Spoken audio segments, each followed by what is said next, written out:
Hello everyone, my name is Rohan Prakash. I am BTech in Electrical Engineering and today I will discuss circulatory system.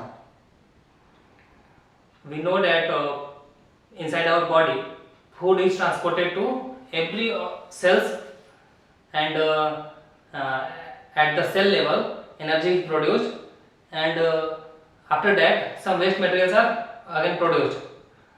So food is transported from our digestive system to each and every cells of the body.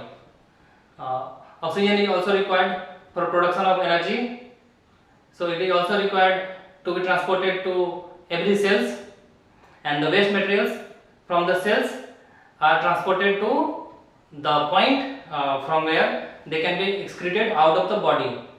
So we see that the food, the oxygen, the carbon dioxide and other waste materials, these are the things which are required to be transported from one place to another inside our body. So for transportation of these things a system is in place which is called circulatory system. These things are transported with the help of blood. Blood is consist of plasma and red blood cells and other cells and other materials. So the waste material, the carbon dioxide, the food, that is glucose, these are dissolved into the plasma and get carried to each and every cells along with the blood, and the oxygen is carried using the red blood cell. So the blood is we see that everything is inside the blood. So blood is required to be pumped from one place to another inside our body, and the function of pumping the blood is done by heart. Heart is the pumping organ for the blood. So we will see that how the heart perform these functions. We will see the structure of the heart.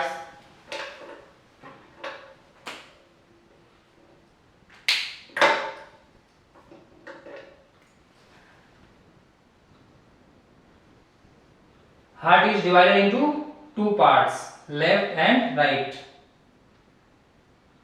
It has valve,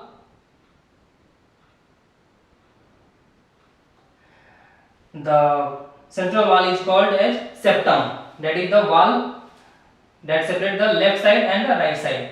This is the left side and this is the right side. Okay, again the left side and the right side both have two separations, two valves, the upper valve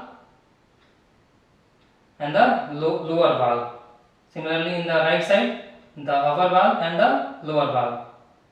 Okay, first of all the blood will come into the lung. In the left side, oxygenated blood from the lung will come inside the heart in the uppermost chamber, that is called left atrium.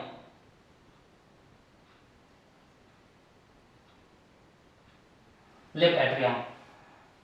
Then it goes down into the left ventricle. This is called ventricle. Okay. Then blood come down into the left ventricle. Then it goes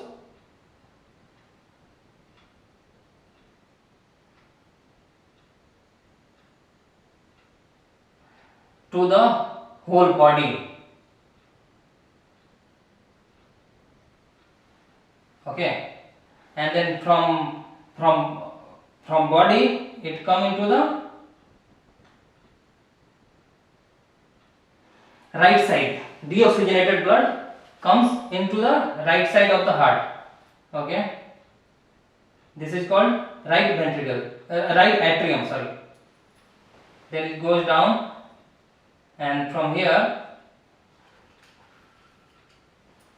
blood will go to the lung for oxygenation. Okay,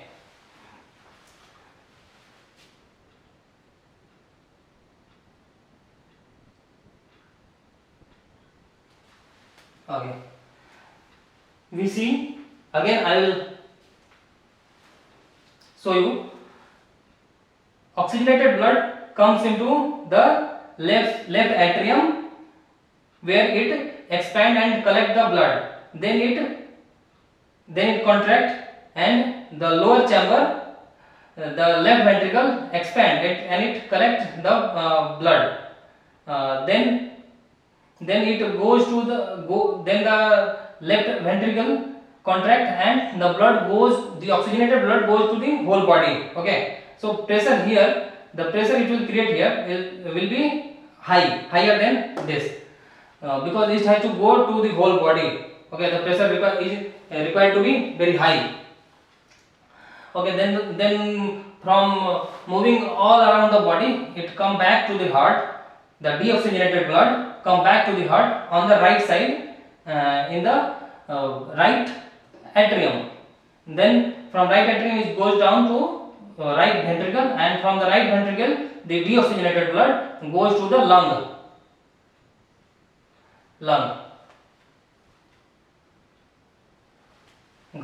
for oxygenation. Okay, and the carbon dioxide will be excreted out from the lung there. Okay, so the structure here you see is the valves. Okay, it prevents the flow of the blood back into the atrium. The valve is present on the both sides. One more thing you need to focus, that on the right side only the deoxygenated blood is there. Okay, here also the deoxygenated blood from the body, here also the same blood. So in the both the chambers, I mean on the right side only deoxygenated blood exists, and on the left side oxygenated blood exists, because this is coming from lung, that is oxygenated. Okay, since also we knew that the ventricle is required to create high pressure, because the whole blood, the blood has to go to the whole body. So the walls of the ventricle on the both the sides are somewhat thicker. Okay, on compared to the atrium, the upper wall. Okay, upper chamber.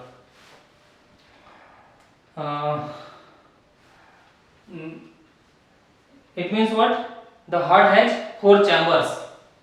Okay, the 4 chambers are required to separate the oxygenated blood from the deoxygenated blood.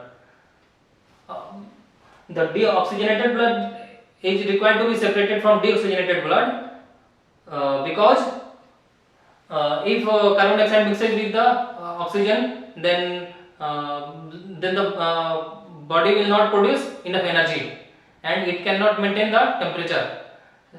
So our body required to maintain a temperature of around 38 degree, irrespective of the weather where we are living in. May it be 8 degrees Celsius or 45 degrees Celsius. Our body is required to maintain a temperature of 38 degrees Celsius. So carbon dioxide and oxygen are oxygenated blood and deoxygenated blood are required to be separated. So for that we have 2 sides, and for movements we have 4 chambers, total of 4 chambers. But all animals do not have 4 chambers. You know, like cold-blooded animals do not have 4 chambers. Cold-blooded animals are those whose body temperature depend on the atmospheric temperature. They cannot maintain their body temperature at a fixed temperature. So our body has 4 chambers, so we can maintain our body temperature. Next, this blood, deoxygenated blood, is going to the lung. So we will draw a full diagram here now. Okay.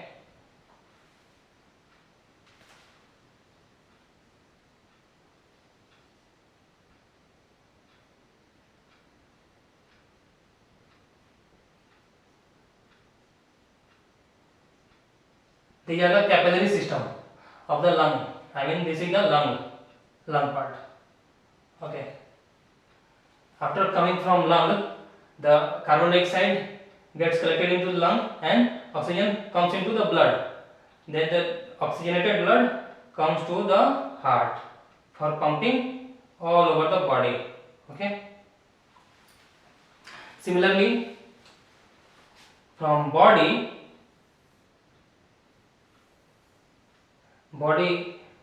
at the cell level, very small capillaries are there.